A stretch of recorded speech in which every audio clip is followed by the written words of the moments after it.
done with hockey for a while. And so then all it takes is someone to come and ask you, like, so are you still playing hockey? And all the visions of my hockey greatness came back to life.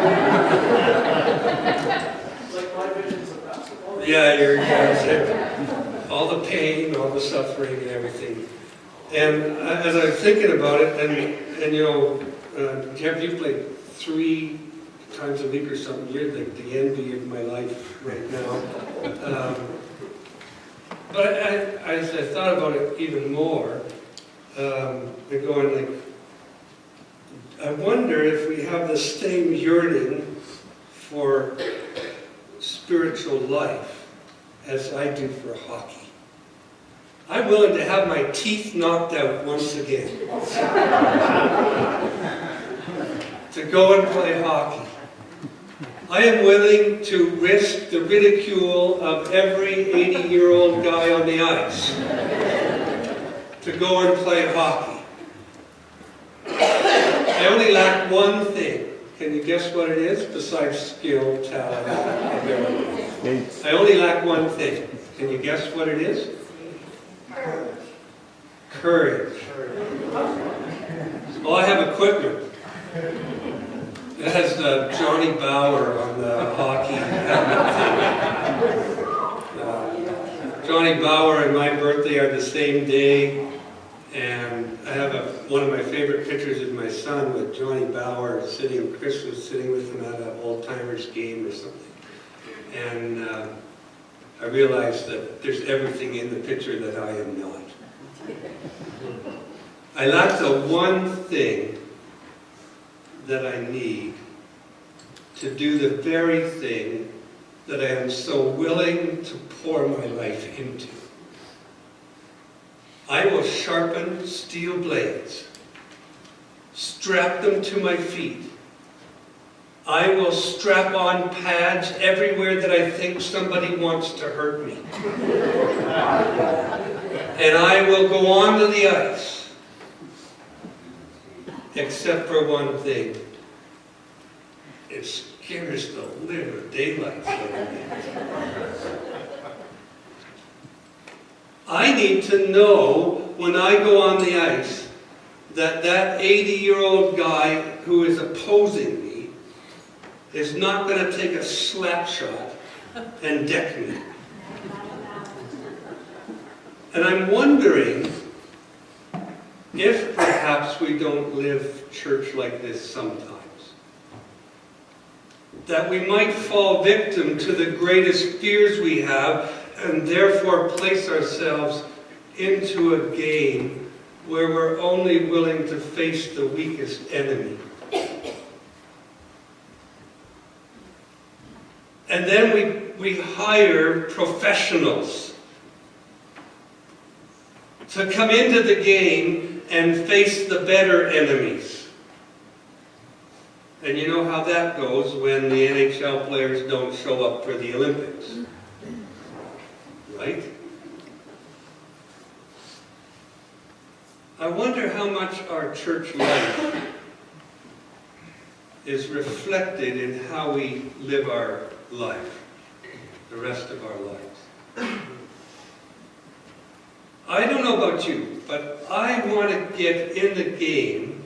I want some really talented enemy to, in a sense, take shots at me so that I know I'm in the game.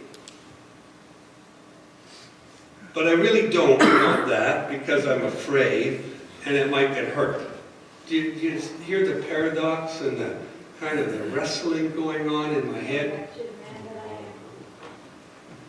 And I've heard people say, and it's really dumb to say this, so don't say it if you're in a conversation with me, or I'll probably drift a little bit. Boy, you really know you're in it when Satan attacks you. Like, you really know you're living your life when you get opposition. That's nonsense. We get opposition all the time about everything.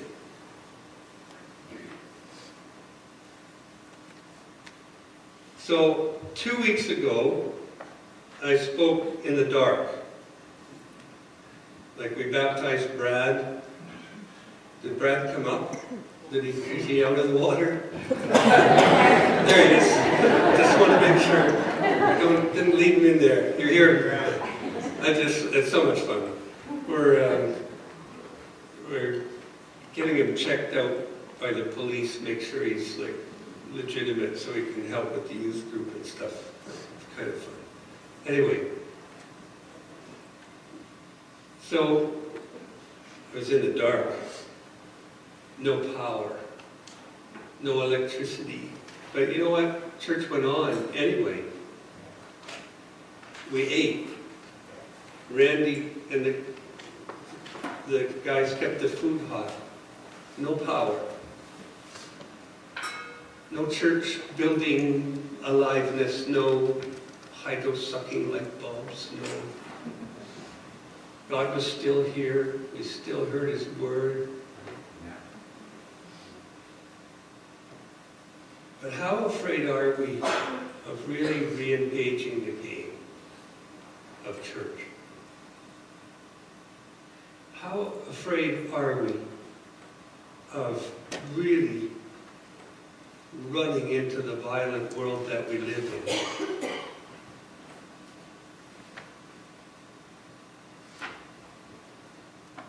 How afraid are we that we can sustain this and miss all of that? So I asked you to go on an adventure, right? Do you remember? If you were here, how many of you were here? You were to go on an adventure. Do you remember what the 3 words we got to were?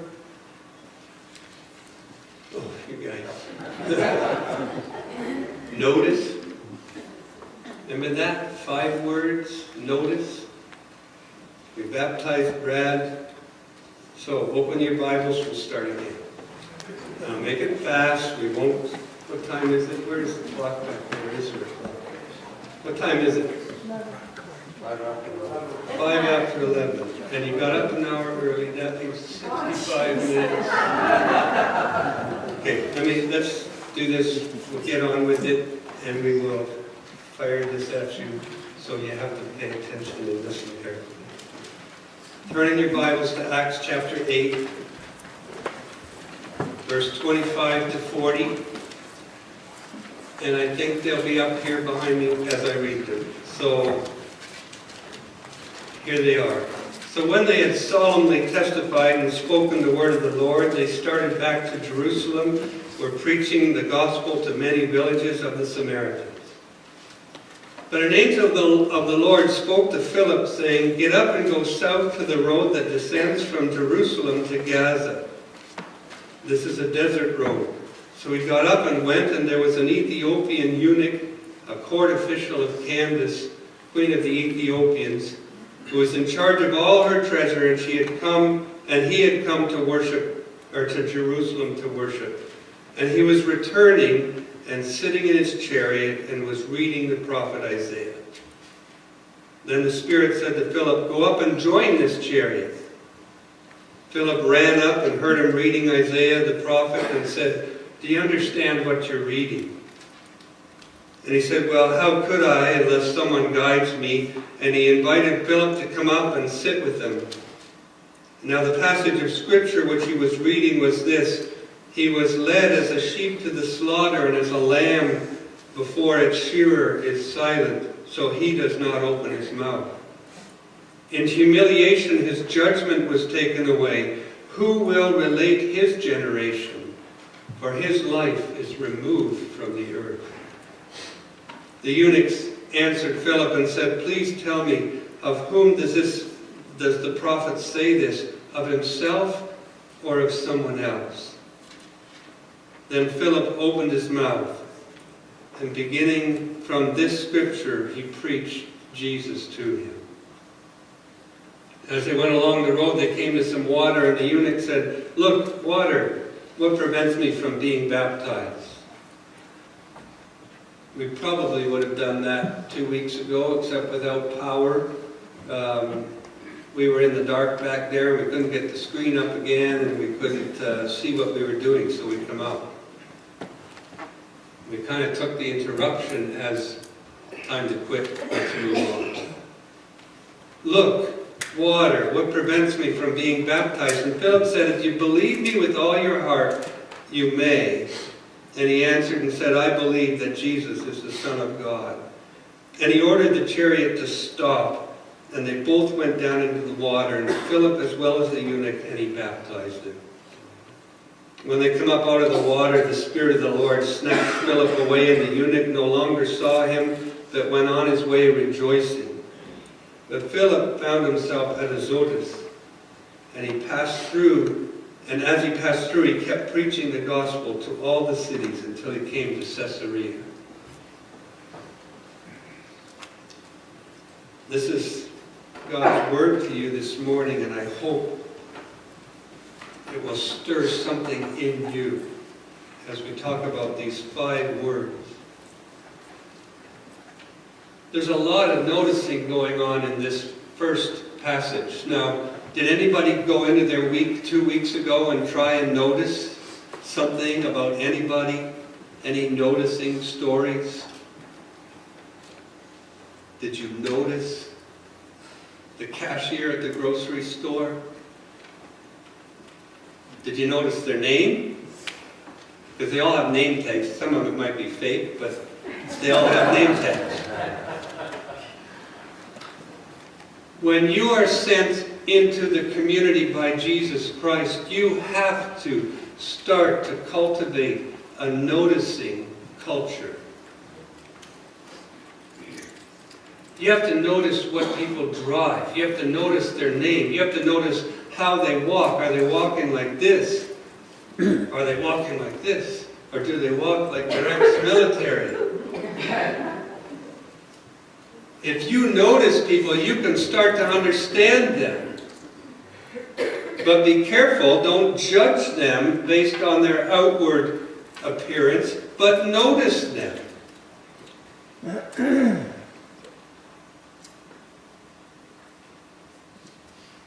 Are people missing? Are they mad? Are they celebrating? Did they have a victory this week? Did they have a tremendous victory? Because after they have their victory, you know what happens to people in athletics and stuff when they have a tremendous victory? They sink into deep depression.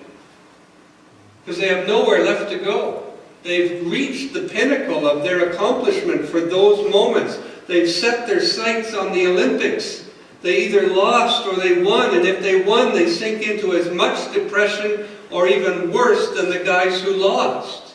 Because the guys who lost still see something to do. The guys who won start wondering about retirement and getting older, and can I do it again? And if I do it again, will I do it better? Did you know that? Architects, when they design their best building and they put it up there and they win an award, will go away into their office and sink into depression and wonder what they're going to do next. Does anybody notice? Guys who work for Ontario Hydro, who do nothing after, which big corporations, they park people in offices with nothing to do because we have unions and they have no purpose and they pay them to go into their office and do nothing. Did you know that? And they work for 10 years doing nothing and they get depressed and they commit suicide. And we wonder why, because they have a good job. But did anybody notice that they have no purpose? They don't know why they exist. So I am calling you to be a noticing church. In this passage, they notice this guy. He's an Ethiopian. He's a eunuch. Now, I don't know how you notice that, but he's a eunuch. He's a high official of the queen. He's the treasurer. He has the complete power of the treasury of Ethiopia at his disposal. They notice he came to Jerusalem. He's Jewish. He's a Jewish Ethiopian being noticed by a Greek Christian Jew. It's a really weird picture when you think about it. Black guy in a chariot, dressed in gold, Greek Jew who's a Christian, noticing, kind of gets poofed and sent over by God to go by that chariot there. And can you imagine? If I picked out like the Cadillacs, all the Cadillacs in Smith Falls, and I said to you, go over and stand by those Cadillacs.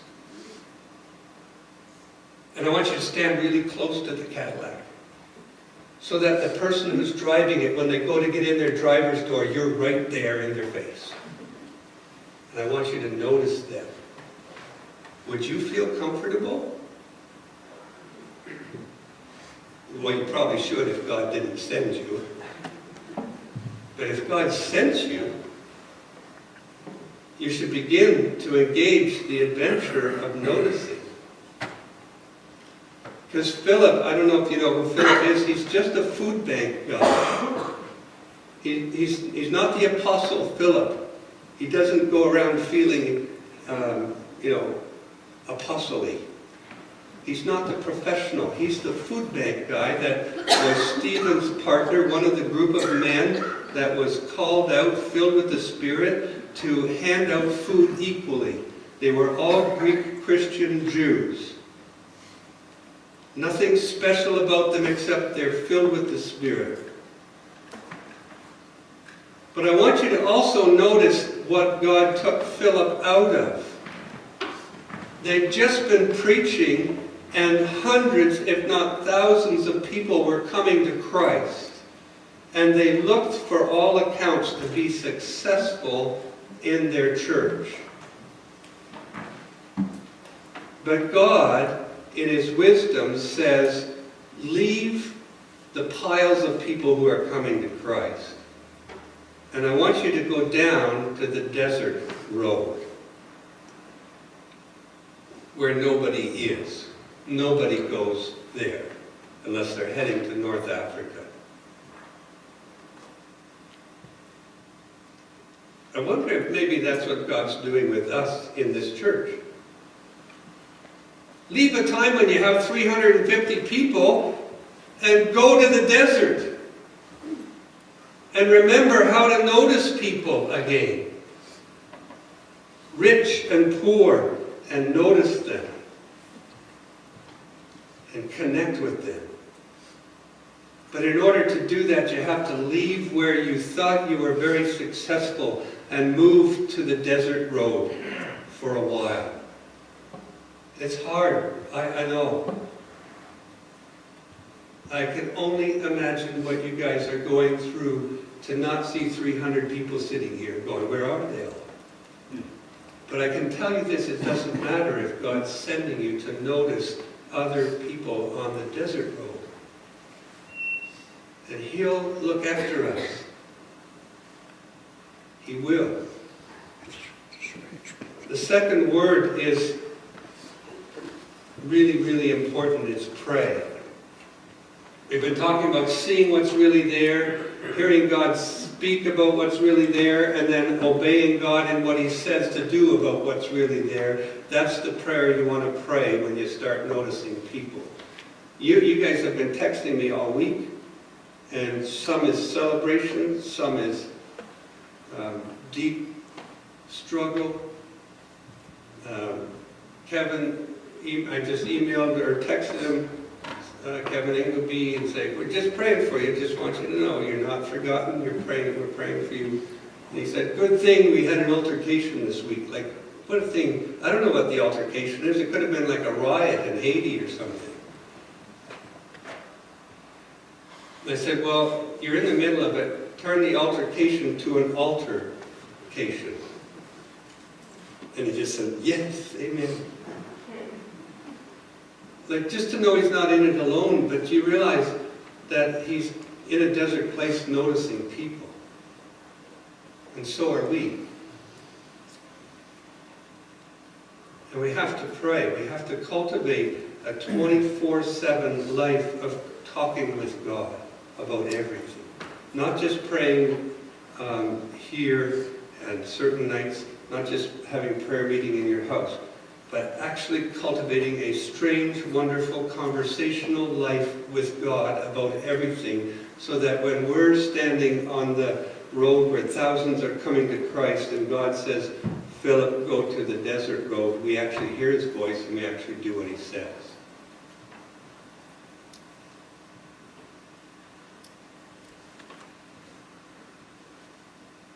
This is a troubled time, by the way, because of the work that Philip was doing. Who rose up in the ranks because of the work that Stephen and Philip were doing? Who's present at Stephen's stoning? Do you remember? Young man, Saul. It says in the early part of this chapter that because of what Saul saw at Stephen's stoning, he got even angrier and rose up and started a huge persecution process because of Philip and Stephen and the food bank game. Pray. So I want to give you 2 things to pray about for this church. I want you to pray that we hear God's voice clearly about who we should be noticing. And I want you to pray that God would provide everything for what we need to do, what He's called us to do, to minister to the people we're called to notice. Do not let fear creep into this church and get you fighting about numbers or money. You understand? When you go home and you're sitting with your spouse and there's a great silence in the room some days, it's either about the TV remote or about the budget. Or it's about the fact that you haven't noticed them.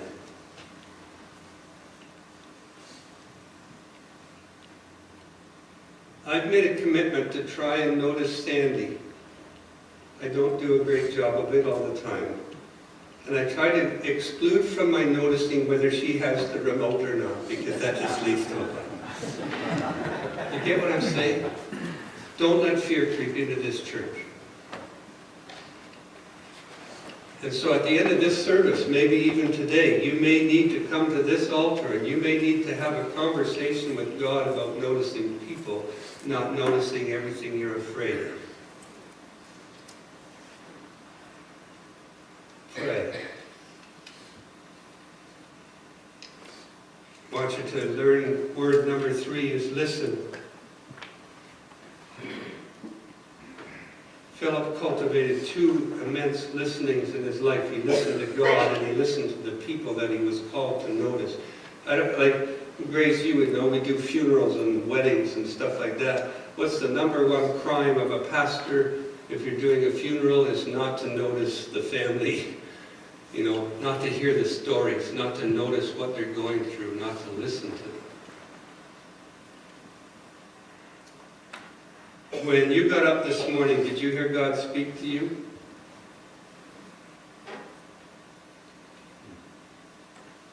Some of you going like, what do you mean? How does He do that? He speaks to you through His Word. He speaks to you through other people who are Spirit-filled. He speaks to you through authorities. The policeman says, don't speed. I want you to realize that's God speaking. That's what He tells us. Do what they say, because He's allowed them to be in authority over us. Don't speed. I'm still working on that. But God says, go to the desert road. Go notice what I am pointing at. Go listen to my directions. Go listen to the one whom I'm pointing at. And often God points at who we don't want to see saved, just so you know.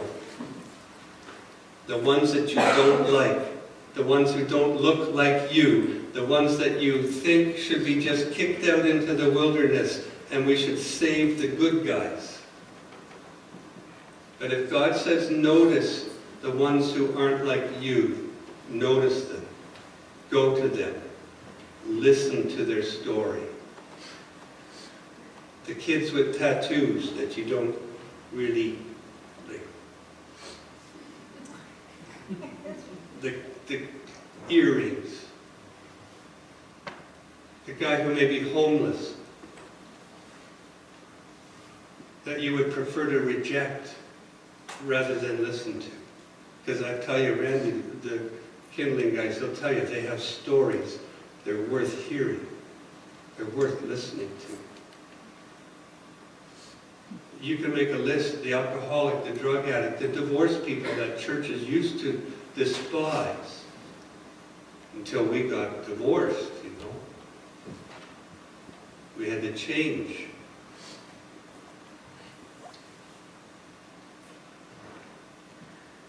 In a place where some really hear God, I want to suggest to you that one way that Satan likes to cause confusion is if everybody professes to hear God. Let me say that again.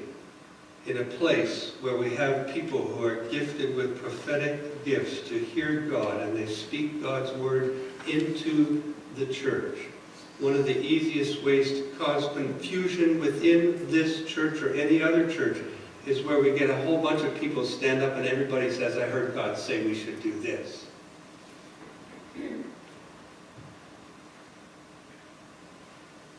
That's why the verse in the Bible is so important where it says, where there's no vision, people cast off all restraint, or where there's no vision, people perish. You know how they perish?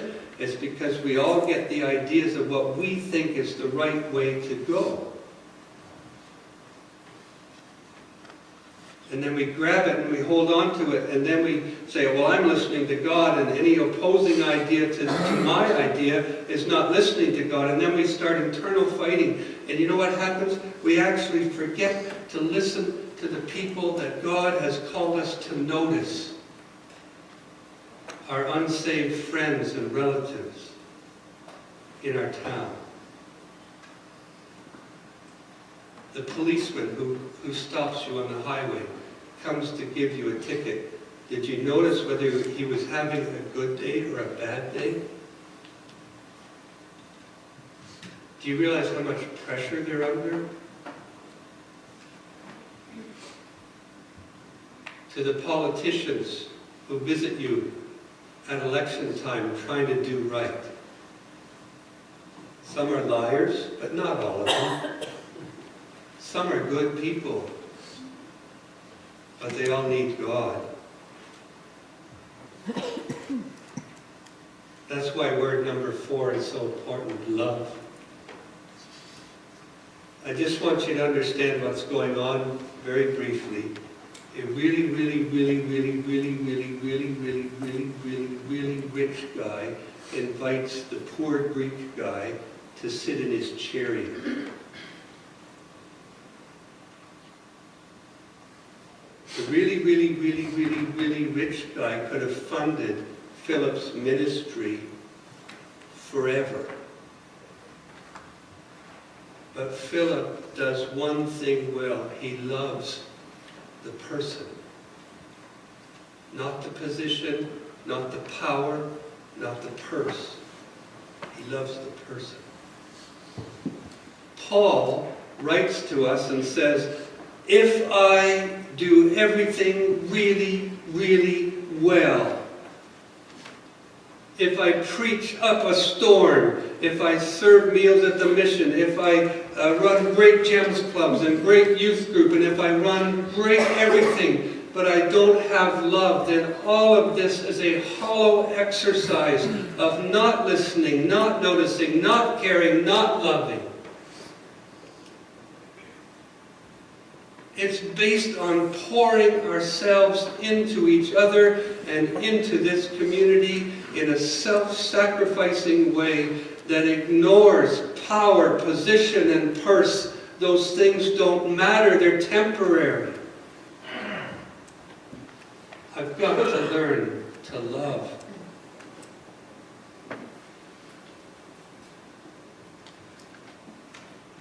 I'm not sure I like word 4.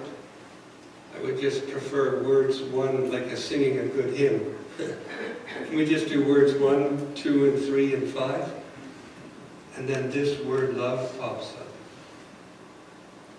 Every culture has people that they don't want to see saved.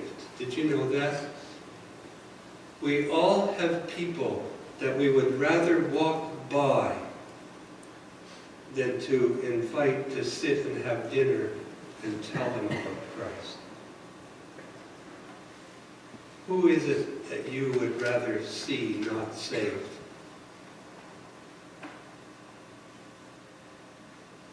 Is God calling you to notice them this week? And hear them. Listen to their story. Pray as you go and get ready for a huge adventure that doesn't cost you a single thing.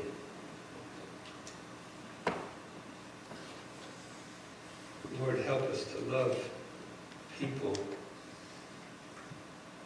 The last one, number 5, is, well, you could hear it, it's irrepressible. Tell your story.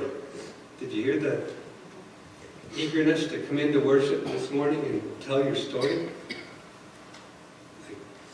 People come and ask permission. Can I tell my story? Can I pray? Can I? Yes.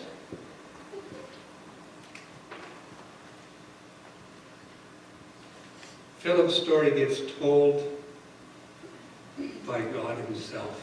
That's pretty amazing. To us, it's told to the people of the day.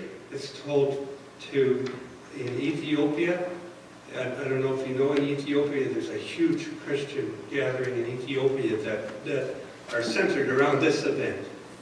Churches as old as this event is when it came to life. If you go to Ethiopia, there's a church there where there's suspicion that the Ark of the Covenant is in the basement of the church, and they all gather there and worship as Christians. That's this story right here. Philip's story gets told. I want to leave you with this one thought that you may not have realized. Your story, with Jesus woven into it, has someone else's name on it. The same way that Jesus' story has your name on it. A few weeks we'll go and we'll celebrate Easter, we'll have the cross and the resurrection and Good Friday breakfast and all those things. But I want you to realize that through all those events, your name was written on Jesus as solid as his name is written on him. And other people's names are written on your story. They are waiting in our community to hear about the abuse that you walked through. They're waiting to hear about the pain that you suffered. They're waiting to hear about the celebrations you have. They're waiting to talk about all the different things that are valuable to you. Do you like cards, flowers, poets, music? Do you like whatever it is? Their name is written on your story and they're waiting for you. There's a UPS guy comes and delivers to our house all the time. I can't get rid of him. He's like Velcro to us. It's strange. But we took time to notice him. And like, do you like hot rods? Yeah, I love hot rods. I noticed your hot rod in your driveway. And so when he comes to the door to deliver a parcel, he doesn't just leave it. He knocks on the door.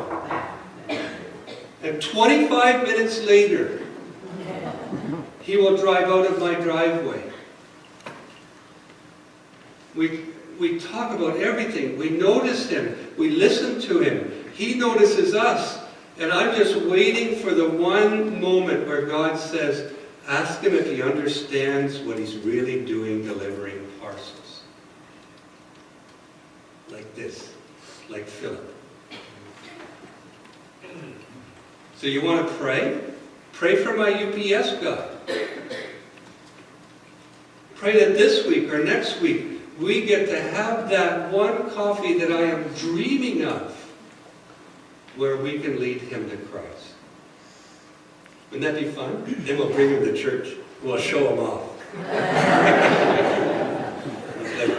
The UPS guy in his brown uniform will baptize him. What goes down must comes up.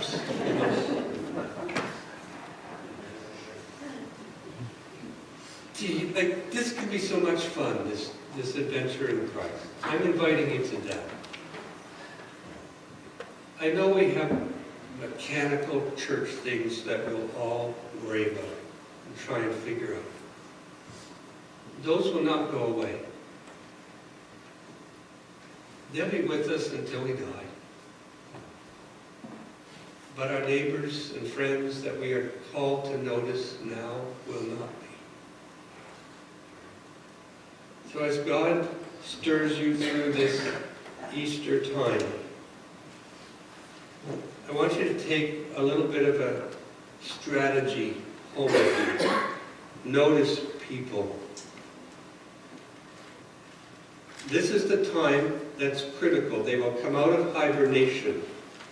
They will come back from Mexico. Where's Brian? They'll come back from Mexico after 3 or 4 weeks or longer away. They will start to look at their lawn mournfully as to what the winter has done to their grass. They'll be contemplating planting their flowers. They will start washing their car vigorously. They will open the windows of their house. Their doors will pop open and stay open. They'll sit on the front porch in their pajamas. They will start to be available to be noticed if you notice them. Notice them. Pray as you go. Get ready to love them. Get ready to tell your story. And as we do these things, this church will grow. It'll be filled with people that you thought you would never see in heaven. And it'll be your fault in many ways. Will that be fun? So God bless you as you wrestle with these 5 words. Start on your adventure. Text me or Randy or anybody all the time. Hey, I noticed someone. If you don't know what to do, say, hey, I noticed someone and I really don't know what to do next. It's easy. Pray. So start on an adventure. Forget about where this church has been or what trouble was here or anything like that. Start on this adventure. Start being the hopeful Christians that we're supposed to be.